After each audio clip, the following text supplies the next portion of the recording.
ಅಲ್ಲಾ ಪವಿತ್ರ ಅಲ್ಲ, ಸರ್ವಶಕ್ತ ಎಂದು ಹೇಳಲಾದ ಅಲ್ಲಾ ಎಂದು ಉಲ್ಲೇಖಿಸಲಾದ ಅಸ್ತಿತ್ವವು ವಾಸ್ತವವಾಗಿ ಅತ್ಯಂತ ಪವಿತ್ರವಲ್ಲ ಎಂಬುದಕ್ಕೆ ಪುರಾವೆ ಇಲ್ಲಿದೆ.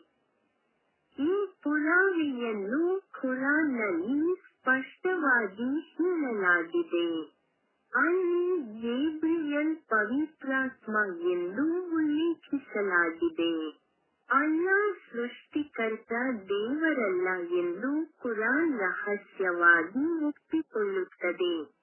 ನಾವು ಇದನ್ನು ಹಂತ ಹಂತವಾಗಿ ಪರಿಶೀಲಿಸೋಣ. ಪವಿತ್ರಾತ್ಮವು ಅತ್ಯಂತ ಪವಿತ್ರವಾದ ಪವಿತ್ರಾತ್ಮವಾಗಿದೆ. ಅಂದರೆ ಸೃಷ್ಟಿಕರ್ತನಾದ ದೇವರು. ಆದ್ದರಿಂದ ಪವಿತ್ರಾತ್ಮವು ಸೃಷ್ಟಿಕರ್ತ ದೇವರ ಭಾಗವಾಗಿದೆ. ಆದಾಗ್ಯೂ ಗೇಬ್ರಿಯಲ್ ಒಬ್ಬ ದೇವತೆ. ಅವನು ಸ್ಪಷ್ಟವಾಗಿ ಸೃಷ್ಟಿಯಾಗಿದ್ದಾನೆ. ಗೇಬ್ರಿಯಲ್ ಪವಿತ್ರ ಆತ್ಮ ಎಂದು ಕುರಾನ್ನಲ್ಲಿ ಹೇಳಿದರೆ ಇದರರ್ಥ ಗೇಬ್ರಿಯಲ್ ದೇವರು ಸೃಷ್ಟಿಕರ್ತ.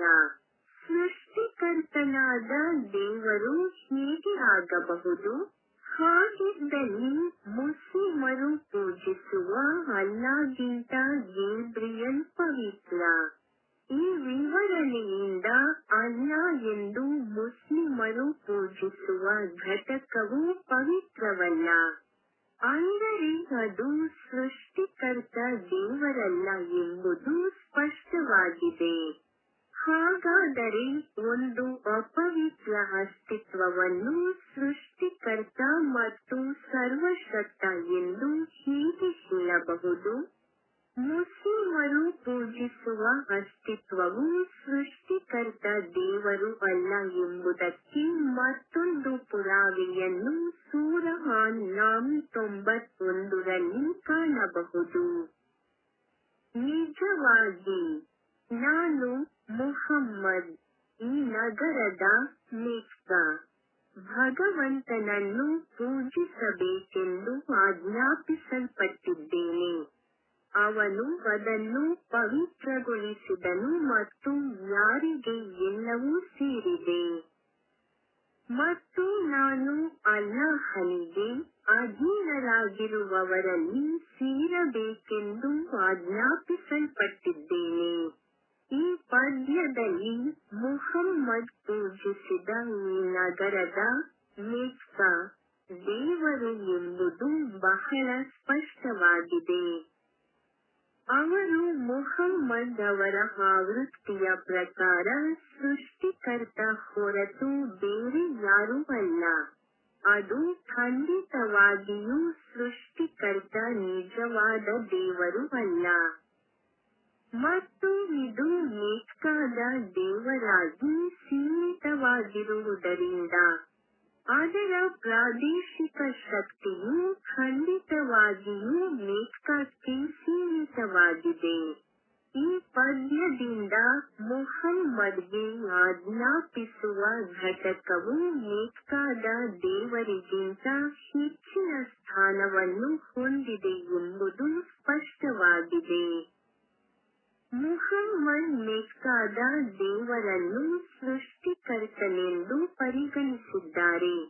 ಪದ್ಯದ ಭಾಗವಾಗಿ ನೋಡಿದಂತೆ ಮತ್ತು ಎಲ್ಲವೂ ಯಾರಿಗೆ ಸೇರಿದೆ ಮತ್ತು ಅದರ ಮೇಲೆ ಹೆಚ್ಚಿನ ಶಕ್ತಿ ಇರುವುದರಿಂದ ಮೆಕ್ಕಾದ ದೇವರ ಸ್ಥಾನವು ಭೂಮಿಯ ಮೇಲ್ಮೈಗೆ ಸೀಮಿತವಾದ ಸ್ಥಳೀಯ ದೇವರು ಎಂದು ಹೇಳಬಹುದು.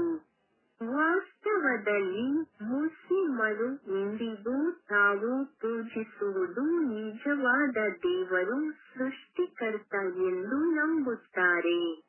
ಮುಸ್ಲಿಮರು ಅವರು ಸೃಷ್ಟಿಕರ್ತ ನಿಜವಾದ ದೇವರನ್ನು ಪೂಜಿಸುತ್ತಿದ್ದಾರೆಂದು ಇನ್ನೂ ನಂಬಿದರೆ ಪರೋಕ್ಷವಾಗಿ ಅವರು ಟ್ರಿನಿಟಿಯ ಪರಿಕಲ್ಪನೆಯನ್ನು ಅಂಗೀಕರಿಸುತ್ತಾರೆ. ಏಕೆಂದರೆ ಸರ್ವಶಕ್ತ ಸೃಷ್ಟಿಕರ್ತನು ತನ್ನನ್ನು ತಾನೇ ಸ್ವತಃ ಪವಿತ್ರಾತ್ಮನಾಗಿ ಮತ್ತು ಪವಿತ್ರಾತ್ಮದಿಂದ ಹುಟ್ಟಿದ ಮಾನವನ ರೂಪದಲ್ಲಿ, ಅಂದರೆ ಯೇಸು ಕ್ರಿಸ್ತನಾಗಿ ಕಾಣಿಸಿಕೊಳ್ಳಬಹುದು. ಟ್ರಿನಿಟಿಯ ಪರಿಕಲ್ಪನೆಯನ್ನು ಅಂಗೀಕರಿಸುವ ಮೂಲಕ ಅವರು ಜೀಸಸ್ ಸೃಷ್ಟಿಕರ್ತ ದೇವರ ಅಭಿವ್ಯಕ್ತಿ ಎಂದು ಗುರುತಿಸುತ್ತಾರೆ. ಮುಸ್ಲಿಮರು ಯಾವಾಗಲೂ ನೆನಪಿಟ್ಟುಕೊಳ್ಳಲು ಇದು ಬಹಳ ಮುಖ್ಯ. ಮುಹಮ್ಮದ್ ಪೂಜಿಸಿದ ಮೆಕ್ಕಾ ಅಲ್ಲ, ದೇವರು ಮುಸ್ಲಿಮರು ಪೂಜಿಸುತ್ತಾರೆ. ಇಲ್ಲಿಯವರೆಗೆ ಮುಸ್ಲಿಮರು ತಮ್ಮ ಮೆಕ್ಕಾ ದೇವರಿಗೆ ನಿಷ್ಠೆಯನ್ನು ವ್ಯಕ್ತಪಡಿಸುವ ಮೂಲಕ ತಮ್ಮ ಮೆಕ್ಕಾ ದೇವರಿಗೆ ಅಧೀನವಾಗಿದ್ದಾರೆ ಎಂಬುದನ್ನು ಇಲ್ಲಿಯವರೆಗೆ ಅರಿತುಕೊಂಡಿಲ್ಲ. ಅವರು ಶಹಾದ ಮೂಲಕ ತಮ್ಮ ಮೆಕ್ಕಾ ದೇವರಿಗೆ ನಿಷ್ಠೆಯನ್ನು ವ್ಯಕ್ತಪಡಿಸುತ್ತಾರೆ. ಸೃಷ್ಟಿಕರ್ತ ನಿಜವಾದ ದೇವರ ಅಸ್ತಿತ್ವವನ್ನು ತಿರಸ್ಕರಿಸುತ್ತಾರೆ ಮತ್ತು ಕೇವಲ ತಮ್ಮ ಅಲ್ಲಾ, ಮೆಕ್ಕಾ ದೇವರನ್ನು ಮಾತ್ರ ಪೂಜಿಸುತ್ತಾರೆ. ರಂಜಾನ್ನಲ್ಲಿ ಉಪವಾಸವನ್ನು ಸಹ ಅಲ್ಲಾಹನ ಮೇಲಿನ ಪ್ರೀತಿಯಿಂದ ಮಾಡಲಾಗುತ್ತದೆ. ಹಾಗಾದರೆ ಮುಸ್ಲಿಮರು ಇನ್ನೂ ತಮ್ಮ ಅಲ್ಲಾಹನನ್ನು ಏಕೆ ಅಧೀನಗೊಳಿಸುತ್ತಾರೆ? ಮುಸ್ಲಿಮರಿಗೆ ಪ್ರವಾದಿ ಮುಹಮ್ಮದ್, ಪುಸ್ತಕ, ಕುರಾನ್ ನೀಡಲಾಗಿದ್ದರೂ ಸೃಷ್ಟಿಕರ್ತನಾದ ನಿಜವಾದ ದೇವರ ಮೇಲೆ ತಮ್ಮ ಅಲ್ಲಾನಲ್ಲಿ ನಂಬಿಕೆ ಇಡಲು ಮೆಕ್ಕಾ ದೇವರಿಗೆ ತಮ್ಮ ನಿಷ್ಠೆಯನ್ನು ಘೋಷಿಸಿದ್ದಾರೆ. ಮರಣಾನಂತರದ ಜೀವನದಲ್ಲಿ ಮೆಕ್ಕಾದ ದೇವರು ತನ್ನ ಕಡೆಗೆ ಅವರ ನಂಬಿಕೆಯಲ್ಲಿ ಅವರ ಪ್ರಾಮಾಣಿಕತೆಗಾಗಿ ಅವರನ್ನು ಹೊಣೆಗಾರರನ್ನಾಗಿ ಮಾಡಬಹುದೆಂದು ಅವರು ಯೋಚಿಸಲಿಲ್ಲವೇ? ಕೆಲವು ಮುಸ್ಲಿಮರು ತಮ್ಮ ಹೃದಯದಲ್ಲಿ ಸೃಷ್ಟಿಕರ್ತನಾದ ನಿಜವಾದ ದೇವರನ್ನು ರಹಸ್ಯವಾಗಿ ನಂಬಬಹುದಾದ್ದರಿಂದ ಬಹುಶಃ ಮೆಕ್ಕಾದ ದೇವರು ತಮ್ಮ ನಿಷ್ಠೆಯನ್ನು ಪ್ರಶ್ನಿಸಲು ಅವರು ಮಲಗಿರುವಾಗ ರಾತ್ರಿಯಲ್ಲಿ ಬರಬಹುದು. ಮೆಕ್ಕಾದಲ್ಲಿ, ನಿರ್ದಿಷ್ಟವಾಗಿ ಕಾಬಾದಲ್ಲಿ ನೆಲೆಸಿರುವ ಮಹಮ್ಮದ್ ಅವರ ಆವೃತ್ತಿಯ ಪ್ರಕಾರ ಸೃಷ್ಟಿಕರ್ತ ಮೆಕ್ಕಾದ ದೇವರನ್ನು ಪೂಜಿಸಲು ಮಾತ್ರ ತನಗೆ ಆದೇಶಿಸಲಾಗಿದೆ ಎಂದು ಬಹಿರಂಗವಾಗಿ ಘೋಷಿಸಿದ ಅವರು ತಮ್ಮ ಪ್ರವಾದಿಯಂತೆ ಇರಬೇಕಲ್ಲವೇ? ನಂಬಿಕೆಯು ಮಾನವ ಹಕ್ಕುಯಾಗಿದ್ದು ಅದನ್ನು ಯಾರಿಂದಲೂ ಸ್ಪರ್ಧಿಸಲಾಗುವುದಿಲ್ಲ. ನಂಬಿದ ಅಸ್ತಿತ್ವವು ಭೂಮಿಯ ಮೇಲ್ಮೈಯಲ್ಲಿ ಮಾತ್ರ ವಾಸಿಸುತ್ತಿದ್ದರೂ ಸಹ.